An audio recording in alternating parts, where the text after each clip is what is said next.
In this episode, we are answering the question, how do I ask better questions? So stay tuned, because here we go. Welcome to Accidentally Intentional, the show where we are destroying loneliness by building rich relationships, aka relational wealth. And in this episode, we're discussing the question, how do I ask better questions? Because let's face it, conversation as an adult can be hard sometimes. And as I was reflecting on what we were going to talk about today, I thought about how growing up, we're taught as children to be so curious. We want to learn about everything. We want to understand everything. We're asking questions about everything. Sometimes those questions were just us saying, why? Why? Why? And we'll explain later on in this episode why asking why as an adult isn't the best way to get an answer from somebody else. But now that we are out of being, 4, 5, 6 years old, and we're in high school, college, we are adults in the workplace, we have to find and stretch ourselves to create avenues for meaningful connection and conversation. So we're going to discuss 6 ways in which you can get better at asking questions. And a lot of this comes from my own personal experience. And for those of you that are new here, here's my story. Basically, in college, I had one friend. That friend and I had a falling out, leaving me with no friends. And so I created a New Year's resolution to eat a meal with someone different every single day on my college campus and get to know their story, which meant asking them a lot of questions. And I actually continued it. So by the time I graduated college, I got over 250 different meal dates, as I called them, with people on my college campus. And through that process, I learned how to ask great questions and conversations that were able to open my mind and my eyes and my thought process to something completely brand new. And so that's what this whole thing is going to be about. And so let's start off by saying this. Curiosity is key. Curiosity is key because if you're not curious, then why would you have a good conversation? Let's face it. We've all had that circumstance in life where someone comes up to us and they're like, hey, how you doing? What's new? And it feels super awkward and you're not sure why until afterwards because they asked 2 questions and then the conversation kind of stopped and then you both just turned your head the other way and walked away. This kind of happens at networking events sometimes.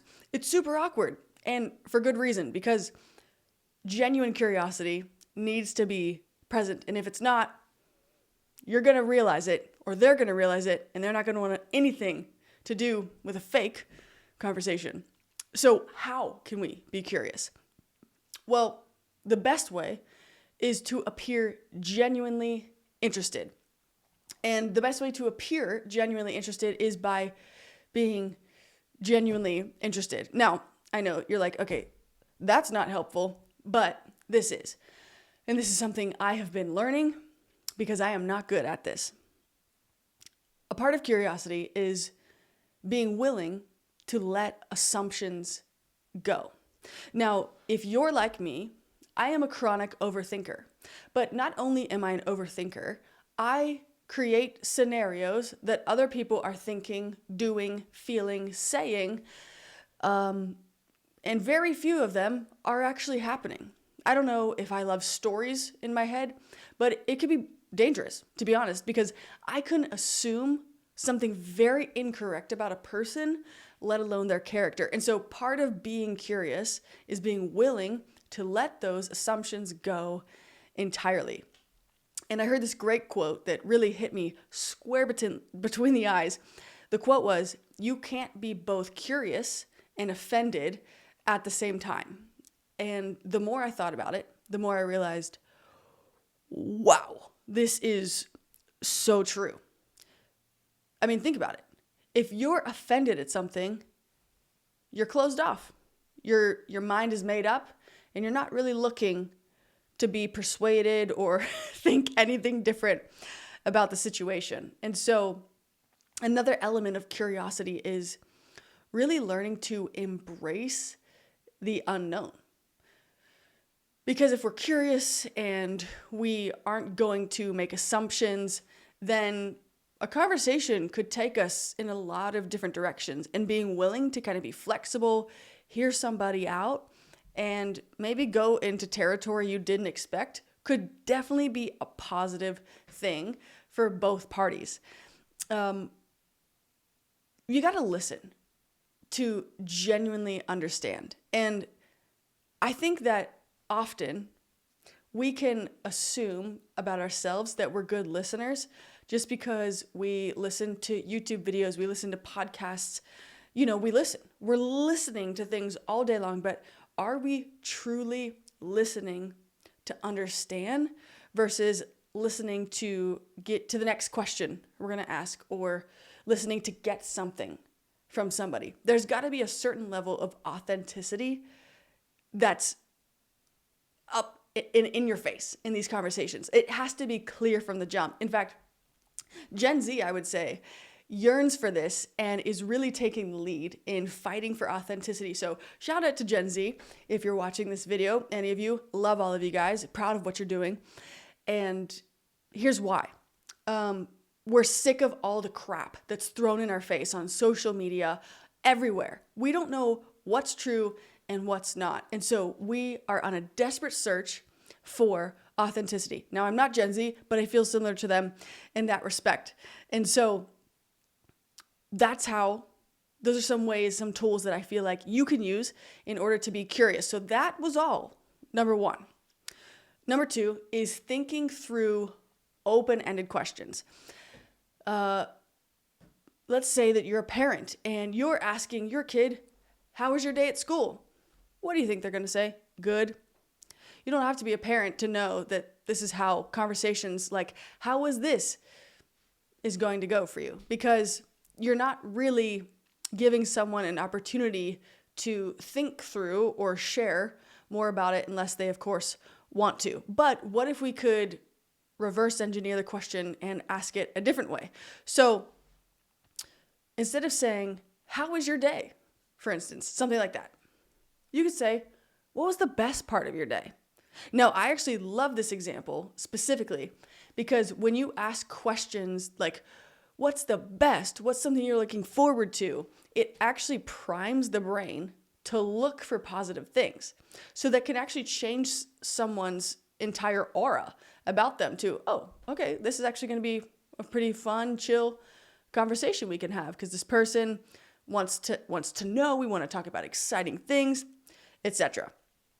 Now, I talked about why at the beginning. Growing up, remember, we say, why? Whenever our parents tell us anything. Why? Why? As an adult, asking why is not a good question, nor is it an open-ended question that I would advise asking. And here's why. And there's a lot of scientific, psychological data on this. When you ask the question, why, it actually implies defensiveness. And it can come across as accusatory, which leads to someone who may feel like they need to defend themselves or rationalize their thought process. So here's some ways in which you can get to a why without explicitly saying why, which will create a more open-ended dialogue. You could say, oh, can you tell me more about that? Genuinely curious about how they're coming to that conclusion. Here's one that I really like though. Starting a question with what or how. Let me give you an example. Let's say that you're having a conversation with someone you haven't seen for a while, and as you're in this conversation, you're realizing that you guys don't see the world the same way. In fact, some of the things they're saying are kind of hard for you to accept because you don't necessarily believe them to be true. Our instinct would be to say, why do you think that? Like what, something that could come across as accusatory. But you could ask instead, what makes you come to that conclusion? I'm so interested to hear your perspective. Something like that. Or what's been your experience that's led you to believe that? Those are great options because they're starting with what, and you can start with how in the same way. But I've been practicing this lately. And it's been really interesting how what could normally feel like maybe a tense conversation, let's say in conflict, which we're going to have a whole episode about later this season. But let's say you're in a little bit of conflict and the gut reaction is to say why to something, just reframing a conversation starting with what or how are you thinking through this? Something like that. It's amazing how it just makes the other person be so relaxed because you're not saying I, you, that, you're just saying, tell me more about that. On that subject, when we're talking about thinking through open-ended questions, a networking question that I love to ask, for instance, is the following. What does it take to be successful at fill in the blank? But it doesn't need to just be networking. This could be asked in any format. It could be asked in a friendship as well. Here's why I like this question. Because when you're asking, what does it take to be successful at fill in the blank, you are implying that the person you are asking is already successful at that. So it serves as a compliment, plus also an opportunity for dialogue to open up, and you can learn more about the person, what they do, how they see the world, what they think, etc. So that's two. Thinking through open-ended questions and trying to really dig for that, staying away from why and going more towards what, how questions that make someone give more than a one-word answer, of course. So tip 3 is embrace emotion that a certain question could invoke. This is something I have been continuing to see, and it's made me realize that people are desperate for connection. We're all desperate for connection. We know the stats on loneliness. We are all so desperate to be seen, loved, heard, known. And so when someone engages in a conversation that actually makes you feel like they genuinely want to get to know you, or vice versa, it's very powerful. And because of that, a lot of emotions could actually bubble up. There have been so many times, and it continues to shock me, where I will ask someone a question that I had no idea it could cause such emotion for someone. For instance, I remember when I was on a set, I was talking to one of the nurses that was there, and he was sharing that he likes Pennsylvania weather because he's from Colorado, to which I said, oh man, what brought you to Pennsylvania from Colorado? And he got choked up and then went on to share that his father had passed away and that's what home meant to him. And so he felt like he needed to rebuild a new life in a new place in order to kind of heal and grieve properly. I had no idea that asking a question of why'd you move from here to here would cause that emotion. So that's what I'm talking about. Be prepared for the emotion that could bubble up for some people and hold that space for them. Some people might cry. Don't get startled by it. Don't get super uncomfortable, although it would probably feel like a natural place to feel a little bit uncomfortable. But know that your words and your questions can have power in a really powerful way for someone in order to be seen. And so being able to embrace the emotion with that is going to be so rewarding for the person who you asked the question to. And because this entire episode is about questions, I definitely need to give a huge shout out to today's sponsor, PartyQs, which is the #1 questions app for conversation starters. Listen, I love PartyQs. It is my go-to conversation tool whenever I'm on the road, with friends, with family, you name it. PartyQs is the social wingman we all need. Why? Because in this free app, there is over 2,000 questions at the ready, which you can use in order to start a meaningful conversation and deepen any relationship and connection. You can actually download it right now for free by checking it out on the App Store or Google Play. And also, they have a web browser version as well. So if you're trying to do this at work with some coworkers, this could be the perfect setup to get to know your tribe a little bit better. So head to partycues.com right now or search Party Cues in the App Store or Google Play. So we've just discussed curiosity, open-ended questions, embracing emotion that may come up. And so the next one is expose yourself to ideas of thought that you might not normally vibe with. Something that could be outside of your worldview. We know the power of social media and how these apps are created to kind of feed us more content that we like and less content that we dislike. So it's very easy to fall into this echo chamber where we're just hearing only things that we like. And yes, is it self-serving? 100%. But does it actually help us become better humans? No. I fully believe, no, it doesn't help us get there, because part of what it means to be human is to go through life with people, and not just with people that think the same way as us, but with people, period. And you know how the more you hear something that you agree with, it makes you become more resolute in your thought process, and you almost dig your heels in and become immovable on that, which then can create this problem when you come across somebody who maybe doesn't think anything at all similar to you. And you might have a different thought process, but your goals and your vision for life otherwise are pretty aligned. And if we get caught up in only wanting to hear what we agree with, then you are losing out on a potential beautiful connection and rich relationship that could be made at the expense of someone maybe not agreeing with you on everything. And for those of you out here who are married, like me, here's something we all have learned to be true. Our spouse is very different than us. They see the world a lot differently than us. Could you imagine if we were like, sorry, you don't think everything the same way that I do, you don't like the same things that I do all the way around?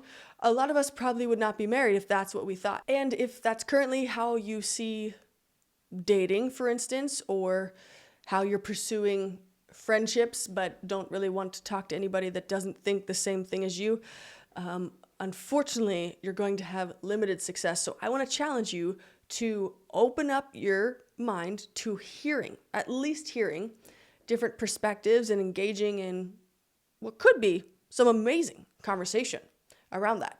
I'll give you a great example.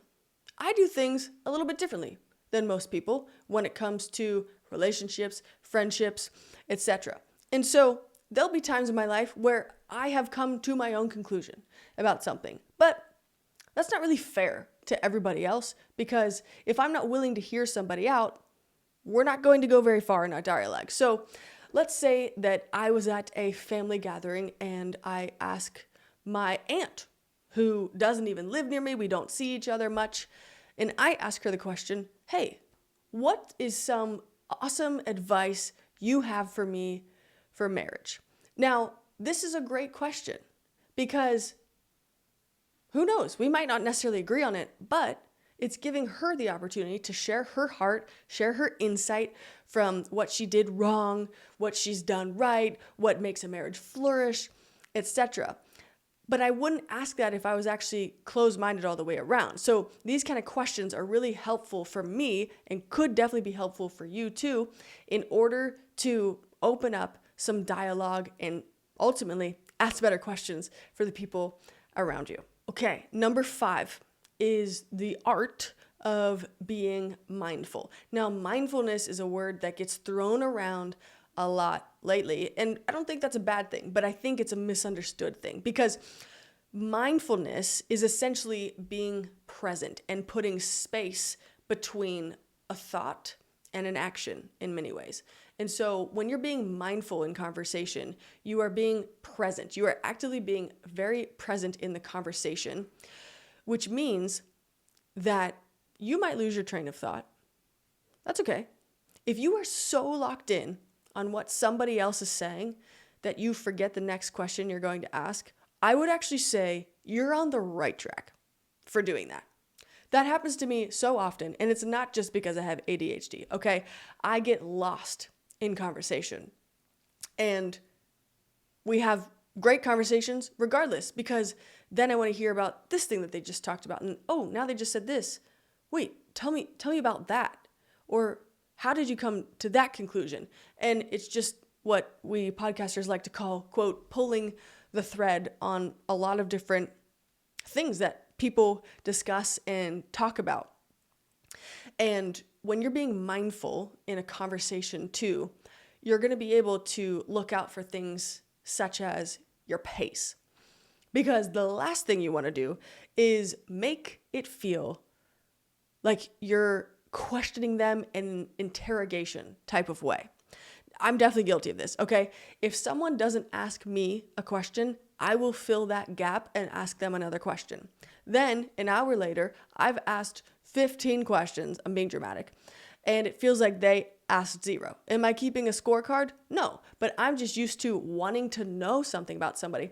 And I'm not saying that's a good thing. I'm actually scolding myself for that, because what I need to be more comfortable with is some silence. Silence is okay. I know it feels like it's going to kill you when it's happening, because we're like, oh my God, 50 seconds of silence. Now that's being very dramatic. It was probably 2. But silence is a good thing, because it makes our brains kind of recollect, reconvene, reorganize what we were thinking about, and decide where we want to go in the conversation next. So I would actually say the biggest thing in that scenario is do not be afraid for a little bit of silence. Yeah, it feels awkward, but it's only awkward if you say, oh my gosh, this is so awkward. That's the only way, okay? Silence is normal. And typically, in silence, the other person could definitely fill that gap, that space, to share more about what they were just saying. And if someone decides to share a little bit more than what you originally anticipated, and they're being somewhat vulnerable with you, that's a gift. And a body language technique that you can use with that to reassure somebody that you are listening intently is a slow head nod, not a fast head nod. Why is this important? Because a fast head nod tells the person who's sharing something with you that you want them to hurry up and get on with it. A slow head nod actually is read by our brains to compel us to share more and feel as though this person is truly connecting with us. So that's a beautiful gift you can give someone when they're being vulnerable. Finally, to close this episode, as we're talking about how to ask better questions, I think it's really important to talk about the types of questions that are important to have in conversations for meaningful connections. And this is based on the work by psychologist Dan Adams, who called this 3 levels of intimacy. Now let me explain what it is. Basically, all conversation or all relationships need to go through these 3 types of conversations in order to feel a depth and a sense of meaningful connection to it. So how do we go about it? Go through these 3 levels. Level 1 is considered general traits. This is what you're going to be talking about in conversation, where it feels like the small talk area. It's almost like a catch-up convo. General traits, occupation, age. What do you do? Our brain has to learn the basics before we can go deeper. So level 1 is obviously what every type of relationship needs to start with. Then from there, once you know basic info, you can jump to level 2, which is personal concerns. Personal concerns can be things like motivations or values, things like learning what gets somebody up in the morning, what excites them. Another question you can ask here is there anything exciting that you're working on recently, or what's the best part of your week? These are great things right here. Personal concerns. That's level 2. And then level 3 is what Dan McAdams calls self-narrative. And in level 3, this is really what helps you predict emotion deeply, because you're learning things like, what is someone's deepest fear? What drives you? What is their biggest passion? Which is my personal favorite question to ask people. Who is your role model or hero? In level 3, a sense of vulnerability has the opportunity to be put on display.